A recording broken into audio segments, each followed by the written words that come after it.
दोस्तों नमस्कार, ज्ञान गंगा एकेडमी में आपका स्वागत है। दोस्तों यूपी टीईटी की परीक्षा आज 8/1/2020 को हुई है। उसी का हम लोग पर्यावरण हल करने जा रहे हैं। तो दोस्तों अगर हमारे चैनल को आप सब्सक्राइब नहीं किए हैं तो सब्सक्राइब कर लीजिए। तो चलिए हल करते हैं। तो 121वां प्रश्न है जो पर्यावरण का पहला प्रश्न है। तो पहला प्रश्न क्या है देखते हैं। संसार में सर्वाधिक समस्याकारी जलीय खरपतवार जिसे बंगाल का आतंक भी कहते हैं वह है। तो दोस्तों ये कई बार पूछा गया है, जीएस का प्रश्न है। ये आपका जलकुंभी है, जो विकल्प ए आपका सही है। जलकुंभी को ये बंगाल का आतंक कहा जाता है। ये काफी परेशानी पैदा करता है दोस्तों। तो अगला प्रश्न हम लोग देखते हैं। वायरस के अजैविक होने का लक्षण है। तो दोस्तों वायरस के अजैविक होने का लक्षण है इसको क्रिस्टल के रूप में परिवर्तित किया जा सकता है। दोस्तों ये आपका 4 सही है। 122 का 4 सही है। अगला प्रश्न देखते हैं। पादप हार्मोन जो फलों को पकाने में सहायता करता है, ये भी काफी महत्वपूर्ण है। ये भी रिपीटेड क्वेश्चन है दोस्तों कि ये आपका 4 सही है। इथाइलिन है, ये आपका 4 सही है, 4 नंबर। अगला प्रश्न देखते हैं। स्वतंत्र रूप से भूमि में रहने वाला अवायवीय जीवाणु जिसमें नाइट्रोजन N2 स्थिरीकरण की क्षमता होती है। तो दोस्तों ये राइजोबियम होता है। आपका विकल्प 2 सही है। ये दलहन फसलों में पाया जाता है दोस्तों, उसकी जड़ों में। तो चलिए विस्तार बाद में देंगे, पहले हल करते हैं। किस प्रकार का डीएनए कोशिका में सामान्य रूप से पाया जाता है। तो ये आपका ए सही है। बी डीएनए, ये सही है। अगला प्रश्न देखते हैं।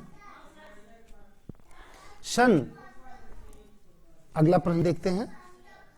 सन 1853 में भारत की पहली यात्री ट्रेन चली थी। तो ये दोस्तों मुंबई से थाने के बीच चली थी। उस समय बंबई कहा जाता था मुंबई को। तो निश्चित है विकल्प 2 सही है आपका। अगला प्रश्न देखते हैं। एशिया का सबसे बड़ा पशु मेला दोस्तों ये बिहार में लगता है, जो सोनपुर नामक स्थान पर। ये 2 सही है आपका। अगला प्रश्न देखते हैं। राष्ट्रीय एकता परिषद की स्थापना हुई। तो दोस्तों राष्ट्रीय एकता परिषद की स्थापना कब हुई थी? 1961 में हुई थी। तो ये 2 सही है आपका। अगला प्रश्न देखते हैं। समता के अधिकार का उल्लेख दोस्तों, समानता का अधिकार आप लोग पढ़े होंगे, अनुच्छेद 14 संविधान के कुछ किन अनुच्छेदों में मिलता है? तो 14 से 18 में है। तो ये 2 सही है आपका। किस देश में लचीला संविधान लागू है? तो दोस्तों इसमें सबसे लचीला आपका भारत में ही है। तो 3 सही है, 3 सही है। 130 का अगला प्रश्न देखते हैं। पूर्वा किस अधिवास में शामिल है? तो दोस्तों गांव में ही एक गांव का छोटा भाग होता है पूर्वा, जिसको आप कहते हैं। तो निश्चित है 2 सही है। अगला देखते हैं। कौन सा ज्वालामुखी दोस्तों कौन सा ज्वालामुखी पर्वत है? तो ये आपका 4 सही है। किलिमंजारो, ये तंजानिया में है। तो आपका 4 सही, किलिमंजारो। अगला देखते हैं। एलिफेंटा द्वीप स्थित है। तो एलिफेंटा कहाँ पे है ये आपको बताना है। तो ये निश्चित है मुंबई के तट पे है एलिफेंटा। यहाँ काफी लोग घूमने जाते हैं। तो चलिए अगला देखते हैं। मानसूनी वन पाए जाते हैं जहां वर्षा होती है। दोस्तों जहां अधिक वर्षा होती है वहीं मानसूनी वन पाए जाते हैं। तो ये 1700 से 200 सेमी वर्षा वाले क्षेत्रों में पाया जाता है। इसका मतलब क्या है? आपका डी सही है। अगला प्रश्न देखते हैं। कार्बी एक लोंग पठार विस्थापित है। तो ये 3 आपका सही है। प्रायद्वीपीय पठार है, ये 3 सही है। अगला देखते हैं।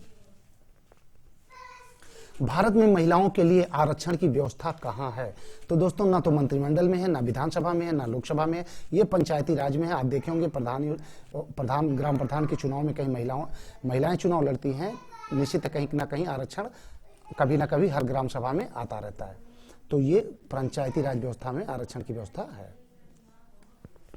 किसी राज्य के राज्यपाल पंचायती राज संस्थाओं में, तो किसी राज्य के राज्यपाल की नियुक्ति के लिए कम से कम क्या उम्र होनी चाहिए? तो ये 35 वर्ष कम से कम होने चाहिए इनकी उम्र, 35 वर्ष कम से कम। तो 35 वर्ष से कम आयु के लोग नहीं राज्यपाल बन सकते। यहाँ सूची फर्स्ट और सूची सेकंड को मिलान करना है। तो दोस्तों देखते हैं, भारतीय संघ तो प्रधानमंत्री, राज्य राज्यपाल होता है, नगर निगम दोस्तों मेयर होता है, ग्राम पंचायत सरपंच। तो निश्चित है इसमें कौन सा विकल्प आप लोग मिलान कर लिए होंगे, पहला विकल्प सही है, तो विकल्प ए आपका सही है। अगला देखते हैं, अनुच्छेद 356 का प्रथम प्रयोग कब और कहां हुआ। ये भी अच्छा प्रश्न है दोस्तों, लेकिन ये प्रश्न ही गलत दिया है, क्योंकि सबसे पहला प्रयोग जो है वो 31 जुलाई 1957 दोस्तों 31 जुलाई को कहां हुआ था, 1 जुलाई 31 जुलाई, और कब 1957 को कहां हुआ था, केरल में। ये केरल में सबसे पहले राष्ट्रपति शासन लागू किया गया था। तो दोस्तों निश्चित अगर मध्य प्रदेश देखा जाए तो 19 अप्रैल 1977 को और बिहार में 1959 में लगा था। तो निश्चित है ये प्रश्न हमारे हिसाब से गलत है। चलिए अगला देखते हैं, अगला प्रश्न, नगर निगम द्वारा कौन सा कर लगाया जा सकता है। तो दोस्तों आप देखे होंगे चुंगी कर भी लगाया जा सकता है, गृह कर भी लगाया जा सकता है, मनोरंजन कर लगाया। तो निश्चित है ये विकल्प आपका 4 सही है, क्योंकि सभी कर लगाए जा सकते हैं इसमें से। अगला प्रश्न देखते हैं, निम्नलिखित में से किस प्रदेश में रेनडियर पाया जाता है। तो रेनडियर कहां पाया जाता है ये पूछा है। तो कहां पाया जाता है रेनडियर, टुंड्रा प्रदेश में पाया जाता है। तो 41 का आपका 3 सही होगा, टुंड्रा प्रदेश में पाया जाता है रेनडियर। अगला प्रश्न देखते हैं, 142, निम्नलिखित में से कौन सा एक शीतोष्ण घास प्रदेश नहीं है। तो इसमें से कौन सा शीतोष्ण नहीं है ये आपको बताना है। तो दोस्तों 2 नंबर ये कंपास क्या है, उष्ण है। तो निश्चित है ये गलत है और बाकी सब शीतोष्ण है। अगला प्रश्न देखते हैं, जनसंख्या के आकार के अनुसार बृहत्तम महाद्वीप। दोस्तों सबसे अधिक जनसंख्या अगर देखी जाए तो एशिया महाद्वीप की होगी। अगर देखा जाए तो सबसे बड़े जनसंख्या वाले देश भारत और चीन यहीं पर हैं। अगला प्रश्न देखते हैं, भारत में थारू जनजाति कहां निवास करती है। तो थारू दोस्तों ये तराई क्षेत्र में पाई जाती है, जो उत्तर प्रदेश के तराई क्षेत्र में नेपाल बॉर्डर के पास। अगला प्रश्न देखते हैं, 44 हो गया, भिलाई इस्पात संयंत्र स्थित है। तो भिलाई कहां पे है स्थित है ये आपको बताना है। तो निश्चित है ये छत्तीसगढ़ में स्थित है, छत्तीसगढ़ में भिलाई है आपका। चलिए अगला प्रश्न देखते हैं, निम्न में से कौन सा अचल जीव का उदाहरण है। तो दोस्तों इसमें बताना है आपको कौन सा, 146 में। तो निश्चित है ये एक आपका 3 सही है, इसमें आपका 3 सही है, विकल्प 3 सही है।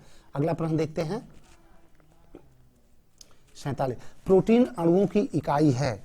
प्रोटीन दोस्तों ये क्या है, अमीनो अम्ल होता है। तो विकल्प ए आपका सही है। अगला प्रश्न देखते हैं, निम्न में से कौन सा अधिक पादप कोशिका में अनुपस्थित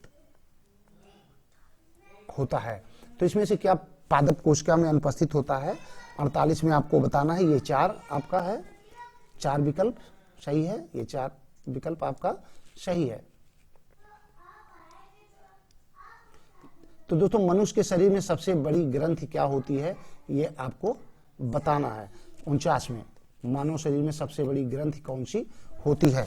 तो ये यकृत होती है, निश्चित है 4 इसमें भी सही है, यकृत। अगला देखते हैं,